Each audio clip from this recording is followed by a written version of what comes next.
मैं हूँ तलहा तारिक। मैं हूँ आमिना अंशर। अस्सलाम वालेकुम। अस्सलामुअलैकुम। हेल्पिंग हैंड PUCIT के यूट्यूब चैनल पर खुश आमदीद। Semester system. इससे पहले कि हम ये बात करें कि सेमेस्टर सिस्टम से डील कैसे करना है, we should know what exactly semester system is. Semester system education का ऐसा सिस्टम है जिसमें गिवन कोर्स आपको 6 महीने के टाइम में मुकम्मल करना होता है। Mostly her semester around 16 to 18 weeks का होता है। फिर इन 16 वीक्स को भी 2 पार्ट्स में डिवाइड कर दिया जाता है। फर्स्ट 8 वीक्स के बाद मिड टर्म एग्जाम्स होते हैं और फिर 8 वीक्स के बाद फाइनल्स होते हैं। सो बेसिकली हमारी यूनिवर्सिटीज़ जो भी डिग्रीज ऑफर करती हैं वो सेमेस्टर सिस्टम पर बेस करती हैं। जो भी कोर्स हमें एक सेमेस्टर में ऑफर किए जाते हैं उनकी कोई ना कोई ड्यूरेशन या टाइम लिमिट होती है, basically known as credit hours. For example, अगर हमारा कोई कोर्स 3 क्रेडिट आवर्स का है, इट मीन्स कि हर वीक में हमें उस कोर्स को 3 घंटे पढ़ाया जाएगा। अगर 1.5 आवर्स का एक लेक्चर है तो वीक में उस कोर्स के 2 लेक्चर्स होंगे to make up 3 credit hours. And mostly exam duration भी 1.5 आवर ही होती है। अब हम ये बात करते हैं कि ग्रेड्स क्या होते हैं और किस तरह से डिवाइड किए जाते हैं। सो मोस्टली हर कोर्स के टोटल 100 मार्क्स होते हैं which are further divided into 3 subcategories: sessional, mids and finals. Mids और फाइनल्स को एग्जाम बेस होते हैं, मतलब कि जितनी अच्छी तैयारी होगी उतनी अच्छे मार्क्स। और आउट ऑफ 100 मिड्स की वेटेज 35%, फाइनल्स की 40% और सेशनल की 25% होती है। सेशनल मार्क्स में टीचर की मर्ज़ी है कि वो उन्हें कैसे डिवाइड करते हैं।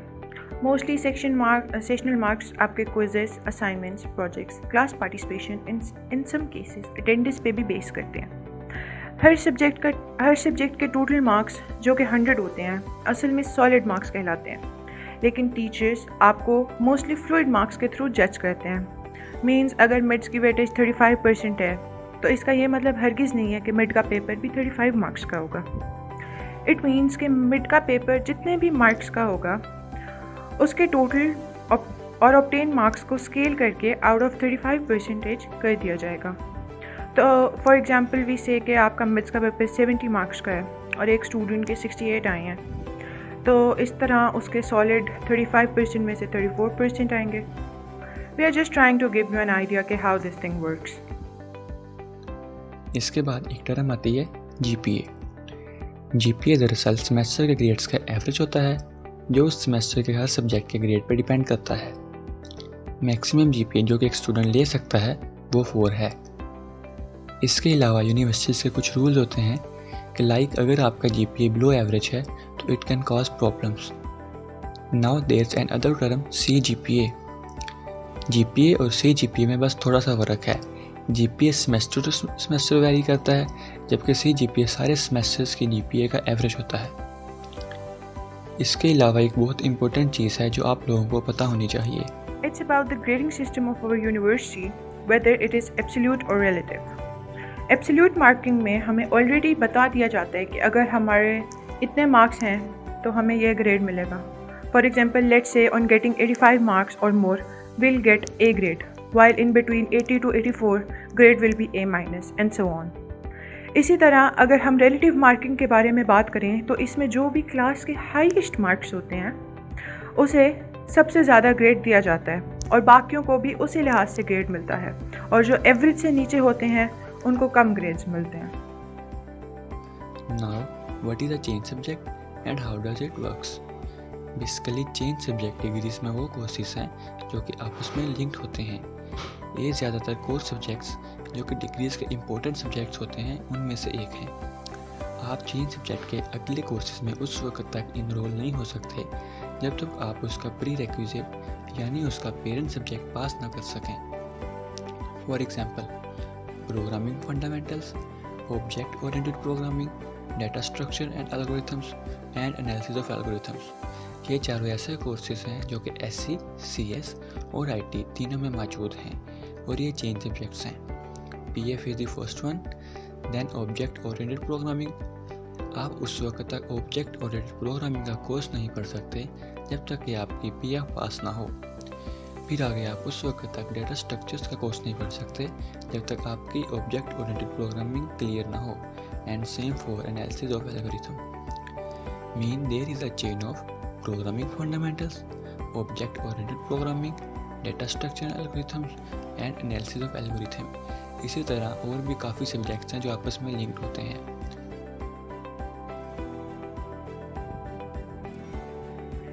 फिर हमारी आती हैं को करिकुलर एक्टिविटीज़। यूनिवर्सिटी में को करिकुलर एक्टिविटीज़ भी काफ़ी ज़ोरों शोर के साथ होती हैं और इसमें पार्टिसिपेट लाजमी करना चाहिए। It's necessary for personal grooming, debates, sports, arts competition, speech competition, programming competitions वगैरह सब होते हैं। There are multiple societies in PUCIT जो वक्तन फ़वक्तन डिबेट्स, स्पीचेस और आर्ट्स और इस तरह के इंगेजिंग और इंफॉर्मेटिव कॉम्पिटिशन्स करवाते रहते हैं। Moving on to the attendance system. Attendance एक ऐसा इशू है जिसका अक्सर पता नहीं होता और इसी बेखबरी की वजह से एक बड़ा लॉस हो जाता है। Minimum 75% attendance is required for passing a course. अगर आपकी अटेंडेंस 75% से कम है तो यूनिवर्सिटी आपका कोर्स विड्रॉ कर देगी, जो कि नेक्स्ट कमिंग बैच के साथ दोबारा रिपीट करना पड़ेगा। एक कोर्स में एटलीस्ट 28 या 32 लेक्चर्स होते हैं। सो अकॉर्डिंग टू कैलकुलेशंस आपकी कोशिश होनी चाहिए कि 5 से ऊपर एब्सेंस ना हो, क्योंकि लिमिट 7 या 8 की है और सेफ साइड पर रहना ज़रूरी है। One more thing I would like to mention है, अगर आपकी 7 से ज़्यादा कंसेक्टिव एब्सेंस हो गई और आपने कोई लीव फॉर्म वगैरह भी जमा नहीं करवाया था तो यूनिवर्सिटी आपको कॉलेज से एक्सपेल कर देगी।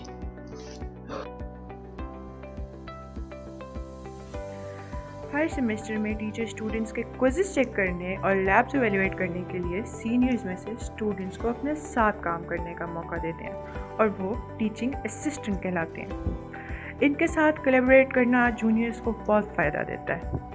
टीचिंग असिस्टेंट्स का नॉलेज काफ़ी एडवांस होता है और उनके साथ फ्रैंकली हम क्वेश्चंस भी कर लेते हैं जो यूजुअली हम टीचर के साथ नहीं कर सकते।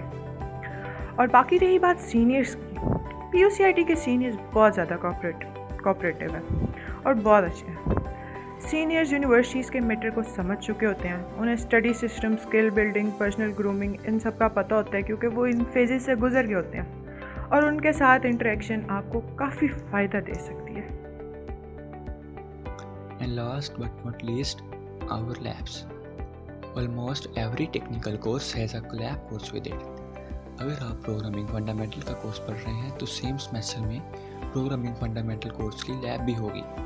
Same is for object oriented programming, data structures and database management. Lab 1 credit hour की होती है और इसका GPA पर कोई ख़ास इम्पैक्ट नहीं पड़ता, मगर लैब्स बहुत ज़्यादा इंपॉर्टेंट होती हैं और बहुत ज़्यादा मैटर करती हैं क्योंकि ये कोर्स की प्रैक्टिकल इम्प्लीमेंटेशन होती है। हर वीक में एक लैब होती है जो कि ऑलमोस्ट 3 घंटे की होती है और जो उस वीक में पढ़ा होता है उसकी practical implementation via multiple task करनी होती है। इम्पोर्टेंट नोट, अगर आप लैब पास नहीं कर सकते तो आपका कोर्स भी ऑटोमेटिकली फेल हो जाता है। That's all for today. We hope you like this video. We have put so much efforts making this video. So if you like this video, give thumbs up and share it with your peers. And don't forget to subscribe our channel and hit the bell icon. And keep watching Helping Hands PUCIT.